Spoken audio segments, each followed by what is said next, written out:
हमने मुहर्रम के बाद ही बता दिया था कि डीजे पे बिल्कुल पाबंदी, क्योंकि सरकार दो आलम सल्लल्लाहु अलैहि वसल्लम की पैदाइश का दिन है, तो हम नहीं चाहते किसी को तकलीफ़ हो। सारी कमेटियाँ हमारे साथ हैं, जितनी भी कमेटियाँ हैं, और इंशाअल्लाह डीजे जो है 2 सुराही 2 स्पीकर के ही साथ ही डीजे बिल्कुल बैन है। तमाम अंजुमनें मान गई हैं, उन्होंने इस चीज़ को माना है कि ये हम लोगों के जुलूस मोहम्मदी में शैतान घुस गया है। अब वो इस बार शैतान की बात ना मान के, शैतान के बहकावे में ना आके इंशाअल्लाह जुलूस मोहम्मदी की तरह से निकालेंगे। जुलूस मोहम्मदी सल्लल्लाहु अलैहि वसल्लम इंशाअल्लाह अल्लाह ने चाहा तो कल दोपहर में 1:30 बजे यहाँ से परचम की रवानगी हो जाएगी। आदाब, मैं वसीम अख्तर और आप देख रहे हैं द लीडर हिंदी। हम इस वक्त यूपी के ज़िला बरेली में पुराना शहर पर मुन्ना खां की नीम पर हैं। पुराना शहर को दुल्हन की तरह सजा दिया गया है। कल यहाँ से जुलूस मोहम्मदी निकाला जाएगा। ईद मिलादुन नबी से एक दिन पहले ये जुलूस निकलता है और उसके लिए बड़े पैमाने पर तैयारियां की गई हैं। ये वही जगह है जहां इस उर्स का स्टेज बनता है। जुलूस को लेकर कई ख़ास बातें हैं, वो आपको बताना ज़रूरी थी। इस वजह से हम जो इसकी आयोजक अंजुमन है, अंजुमन इत्तेहादुल मुस्लिमीन, उसके पास आए हैं। उसके सदर, सेक्रेटरी और दूसरे ओहदेदार हमारे साथ हैं। हम उनसे जानते हैं कि कल की उनकी क्या तैयारियां हैं और इस जुलूस में जिस तरह से डीजे पर पाबंदी लगा दी गई है उसमें वो किस तरह से कामयाब हुए हैं अभी तक। हमारे साथ इमशाद हुसैन साहब जो अंजुमन इत्तेहादुल मुस्लिमीन के सदर हैं। इमशाद भाई, जिस तरह से जुलूस की अभी तक की आपकी तैयारियाँ हैं वो क्या हैं? देखिए वसीम भाई, जुलूस की तैयारियां हमने मुहर्रम के बाद से शुरू कर दी थी और लोगों को इत्तला भी दे दी थी हर तरह से कि भाई कितना साउंड लाना है, क्या करना है। और डीजे हमने मुहर्रम के बाद ही बता दिया था कि डीजे पे बिल्कुल पाबंदी, क्योंकि डीजे जो है हमारे यहाँ डीजे बिल्कुल इस्लाम में जायज़ नहीं है। सरकार दो आलम सल्लल्लाहु अलैहि वसल्लम की पैदाइश का दिन है, तो हम नहीं चाहते किसी को तकलीफ़ हो किसी तरह की। तो डीजे इसलिए हम लोगों ने 2 सुराही 2 स्पीकर और सबको बता दिया। इंशाल्लाह सारी कमेटियाँ हमारे साथ हैं, जितनी भी कमेटियाँ हैं, और इंशाल्लाह डीजे जो है 2 सुराही 2 स्पीकर के ही साथ ही डीजे बिल्कुल बैन है। अंजुमन फाइनल हो गई, कितनी है इसमें? अंजुमन की देखी करीब 65 के आसपास एंट्री हो चुकी हैं। बाकी अभी रात तक अभी भी मैंने एंट्री करी तो लगभग 90-95 एंट्री आ जाएंगी। कितने बजे शुरू कर देंगे ये जुलूस आप? जुलूस मोहम्मदी सल्लल्लाहु अलैहि वसल्लम इंशाअल्लाह अल्लाह ने चाहा तो कल दोपहर में 1:30 बजे यहाँ से परचम की रवानगी हो जाएगी। देखिए, जुलूस की अगर हम बात करें तो ये जुलूस शाम में निकलता था, लेकिन इस बार प्रशासन से बातचीत होने के बाद ये तय हुआ है कि जुलूस दोपहर में 2 बजे शुरू कर दिया जाएगा। उसके लिए कुछ मस्जिदों में वक्त भी नमाज का बदला गया है, जो ज़ुहर की नमाज है। जुलूस आप शुरुआत किस तरह से करते हैं? शुरुआत देखिए, तिलावत कुरान से शुरुआत होती है, उसके बाद नात शरीफ पढ़ी जाती है और उसके बाद हमारे कायदे जुलूस हसन रज़ा खान साहब नूरी आ जाते हैं यहाँ पे। वो अपने तयशुदा टाइम पे आ जाएंगे, खानकाह तहसीनिया के सजादा नशीन। तो उसके बाद फिर दस्तारबंदी वगैरह होती है लोगों की, और जो हमारे वॉलंटियर हैं, जो हमने 150-200 वॉलंटियर बनाए हुए हैं, तो उनकी सबकी दस्तार करने के बाद कायदे जुलूस हमारे परचम कमर भाई के सौंप देते हैं और परचम फिर आगे बढ़ जाता है। इसमें जो डीजे लाने वाली अंजुमनें थीं वो बिल्कुल पूरी तरह से मान गई हैं। डीजे लाने वाली अंजुमनें बिल्कुल सब जो हैं, सब ने कह दिया है, सब अपने अपने इमामों के साथ आके एंट्रियां करा ली हैं, क्योंकि हमने अब उनकी एंट्री जो है इमाम के सुपुर्द कर दी थी इस बार के। इमाम साथ में लाएंगे तो एंट्री होएगी। तो बहरहाल इमाम ने सबको समझाया है, हमारी टीम ने और हमारे लोगों ने बड़ी मेहनत करी है, और हमारे लोगों ने, पुराने शहर वालों ने भी बड़ा साथ दिया है और प्रशासन ने भी बड़ा साथ दिया है। तो बहरहाल सब मान गए हैं। अंजुमन इत्तेहादुल मुस्लिमीन के सेक्रेटरी अंजुम शमीम भी हमारे साथ हैं, उनसे जानते हैं कि उनकी क्या तैयारियां हैं। अंजुम भाई, किस तरह से अभी तक की जो आपने तैयारियां की हैं कि एक तो पुलिस होगी कि पुलिस के इंतजाम होंगे, और अपनी तरफ से आपने कितने वॉलंटियर लगाए? देखिए, हमारी तरफ से लगभग 150 वॉलंटियर होंगे और हमें उम्मीद है कि अंजुमनों को डीजे रोकने के लिए हमें किसी वॉलंटियर की और प्रशासन की ज़रूरत नहीं पड़ेगी। हमारी तमाम अंजुमनें मान गई हैं, उन्होंने इस चीज़ को माना है कि ये हम लोगों के जुलूस मोहम्मदी में शैतान घुस गया है। अब वो इस बार शैतान की बात ना मान के, शैतान के बहकावे में ना आके इंशाअल्लाह जुलूस मोहम्मदी की तरह से निकालेंगे। वो हमारी अंजुमनें किसी कीमत पे ये नहीं चाहेंगे कि जुलूस मोहम्मदी एक किसी तरह के नाच गाने के वाले प्रोग्राम में बदले। जैसे मुन्ना खां के नीम पे जहाँ हम खड़े हैं, यहाँ से शुरू होगा ये, और फिर क्या रूट रहेगा इसका? ये हमारा मुन्ना खां की नीम से स्टार्ट होकर मीरा की पेट, गल्ला मंडी, बुखारपुरा, पानी की टंकी, वहाँ से जवार स्कूल, रोली टोला, रोली टोले से डाकखाने वाली गली है, जो ट्रांसफार्मर वाली गली कहलाती है, वहाँ से मुड़कर मदीना शाखा इमामबाड़ा, जगतपुर, कुमार कास्ट कला केंद्र से वापस मुड़कर मदीना शाखा इमामबाड़ा, काकाटोला पुलिस चौकी के सामने होते हुए काकाटोला, मोहल्ला कोट कब्रिस्तान के सामने से शादाना चौराहे पर, शादाना चौराहे से शादाना वाली सरकार की दरगाह के सामने से होता हुआ आसाम टी कंपनी के सामने तिराहे से आधा इंटर कॉलेज वाले मोड़ से मुड़कर सैलानी होते हुए वापस मुन्ना खां की नींव पर मुकम्मल हो जाएगा। क्या उम्मीद है इमशाद भाई कि आपका जो जुलूस अगर ये 2 बजे शुरू हो गया है तो रात में कितने बजे ख़त्म हो जाएगा? देखिए, रात में तो अभी कह नहीं सकते, रात का तो लगभग फिर भी उम्मीद है कि 9-10 बजे 8-9 बजे तक ख़त्म हो जाए।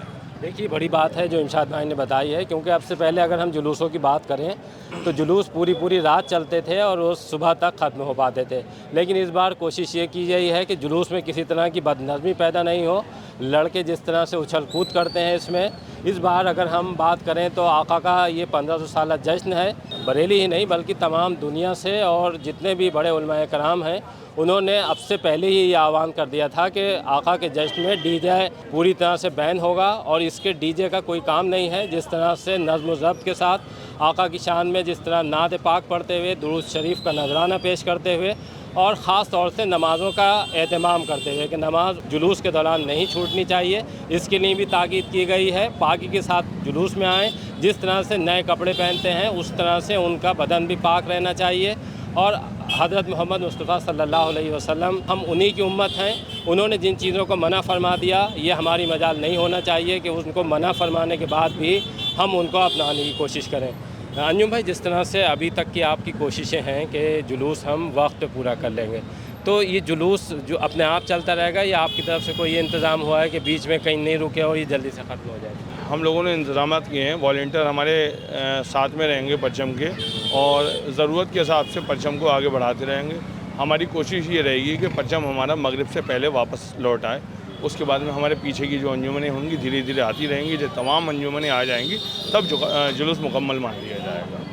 अच्छा, पुलिस के साथ कैसे तालमेल बिठा रहे हैं? पुलिस का बहुत अच्छा सहयोग है सारे प्रशासनिक कार्यों में, सब चीज़ों को लेके, और डीजे वगैरह के मामले में, तमाम मामलों में प्रशासन पूरी सपोर्ट कर रहा है। कुछ आपने वॉलंटियर्स के लिए कि वो अलग पहचाने जाएं, उसके लिए भी कोई इंतज़ाम किया है? जी, वॉलंटियर्स के लिए हमने एक वॉलंटियर पट्टी बनवाई है।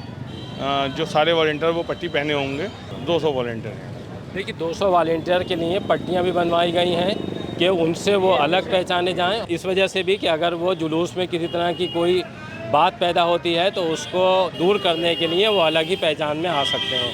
ये वो पट्टी है, आप देख रहे हैं कि इसमें अलग लिखा हुआ है जुलूस कमेटी और वॉलंटियर इस पर। इससे ये अगर जुलूस में किसी तरह की किसी को कोई मदद की ज़रूरत होती है तब वो आपसे बात कर सकता है। इसके लिए कोई आपने हेल्पलाइन नंबर या कहीं कोई दिक्कत आती है तो कुछ इस तरह का इंतज़ाम किया है? जी, इसके अगर कोई दिक्कत आती है तो मेरा और सदर साहब का, उस्मान साहब का, तीनों के हेल्पलाइन नंबर हमने जारी किए हैं। मेरा अपना नंबर 90 27 15 26 74। मेरा नंबर है 74 17 16 20 99। जो हर बार की ये रवायत रही है आपके जुलूस में कि जब जुलूस ख़त्म हो जाता है, जिस तरह के आपने नियम बना रखे हैं और जो कायदे तय कर रखे हैं कि जुलूस में जो सबसे अच्छी अंजुमन होगी, जो नात पाक अच्छी पढ़ती हुई जाएगी, दुरूद का नजराना पेश करती हुई जाएगी, उनको ही नमाज से भी नवाजते हैं। देखिए, अब की जो हमने जजों का पैनल नहीं बनाया है, फर्स्ट सेकंड थर्ड भी नहीं है। 2 तरह के हमारे इनाम हैं, वो हम लोग खुद ही जज करेंगे, और जो सही अंजुमन हुई तो उसको वो, और जो थोड़ी सी 19 हुई तो दूसरा। बहरहाल उनमें इनामों में कोई ज़्यादा फ़र्क नहीं है। हाँ, फर्स्ट सेकंड थर्ड कुछ नहीं है आपकी। नहीं तो कैसे तय करेंगे कि ये अच्छी अंजुमन है, ये जो है इसने हमारे उस तरह से नियम ये बनाए? देखिए, ऐसा है ना, ये नात जो पढ़ते हुए आएंगे, ये सबसे मेन चीज़ है। जो नाते पढ़ते हुए आएंगे अपने आप, और कुछ लोग जो लगा देते हैं वैसे करके, वो अलग चीज़ होती है। नात पढ़ने से ज़ौक़ और शौक़ पैदा होता है, लोगों में इस्लाम की तरफ को रुजू होता है, तो इसलिए नात पढ़ने और सवाब भी मिलता है मुँह से पढ़ने में। कैसेट लगाने में वो बात आती नहीं है। देखिए, अभी आपने अंजुमन इत्तेहादुल मुस्लिमीन के सदर और सेक्रेटरी को सुना, उन्होंने कल के पूरे इंतज़ाम बता दिए हैं। अभी अगर हम बात करें तो हम इस वक्त मुन्ना खां के नीम पर हैं। पुराना शहर को दुल्हन की तरह सजा दिया गया है। आप देख रहे होंगे कि अगर आज़ाद इंटर कॉलेज से लेकर और ये पूरा जो पुराना शहर है, जो जुलूस का रूट है, उस पर पूरी तरह से सजावट की गई है। बेहद शानदार सजावट है।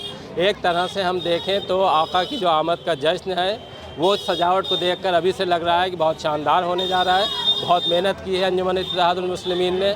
कल को और थोड़ा सा ये इस बार चैलेंजिंग है कि जिस तरह से लगातार कोशिशें हो रही हैं कई साल से कि जुलूस में डीजे नहीं आए, वो डीजे इस बार अगर नहीं आता है तो जिस तरह अंजुमन की कोशिशें हैं इत्तेहादुल मुस्लिमीन की वो कामयाब हो गई, तो तब ये मैसेज दुनिया भर को जाएगा कि एक आवाज़ दरगाह आला हज़रत से दी गई थी कि डीजे जुलूस में नहीं आएंगे। अगर हम ईद मिलादुन नबी की बात करें तो शहर से 2 जुलूस निकलते हैं, एक पुराना शहर से जो आप लोग निकालते हैं और दूसरा जुलूस अगले दिन यानी इनका जुलूस निकलता है ईद मिलादुन नबी की पूर्व संध्या, और उसके बाद फिर दूसरा जुलूस कोहाड़ा पीर से दरगाह आला हज़रत के प्रमुख मौलाना सुभान रज़ा खान सुभानी मियाँ की सरपरस्ती में निकलता है, जिसकी कायद अंजुमन की बात करें तो खुद्दाम रसूल है।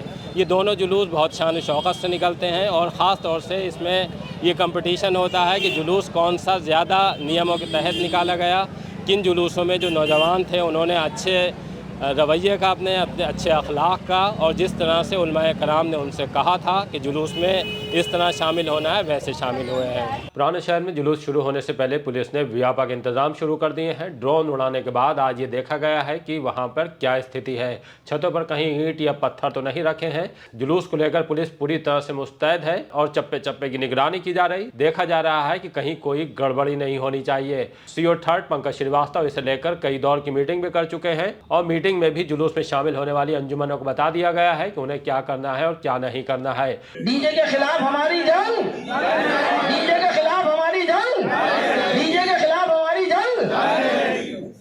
सहमति बनाने की कोशिश की गई है कि कोई भी डीजे लेकर नहीं आएगा।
देखते रहिए द लीडर हिंदी, खरी बात मजबूती के साथ।